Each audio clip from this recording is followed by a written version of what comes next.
স্বামীর ইনকাম যতই হোক না কেন, বউ যদি সংসারী না হয়, যদি হিসেবই না হয়, তাহলে সেই সংসারের উন্নতি কখনোই সম্ভব নয়।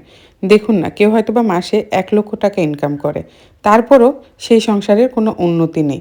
কেননা বউ বেহিসাবি, বউ সংসারী নয়।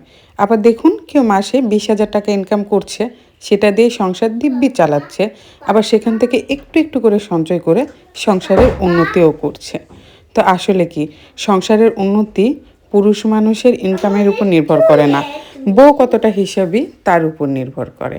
একজন বউই পারে সংসারের, একজন হিসাবি বউ, ভালো বউই পারে সংসারের উন্নতি করতে। তো যেটাই হোক, অনেক কথা বললাম, জ্ঞানের কথা বললাম। এখানে এই তো আম্মু করছিল, এখানে এই তো আলুর পাতা দিয়ে ভর্তা করছিল, আলুর পাতা, টাকি মাছ, আর সাথে ছিল চাল কুমড়ার বড়ি। আম্মু প্রথমে চাল কুমড়ার বড়িগুলো ছোট ছোট করে ভেঙে নিয়েছিল, মানে ভাজার পর। তারপরে তো সবগুলো দিয়ে একে একে আম্মু ভর্তা করে নিল সবগুলো। ভর্তা নর্মালি যেভাবে করে, আর এই ভর্তাটা আমার খুবই পছন্দের।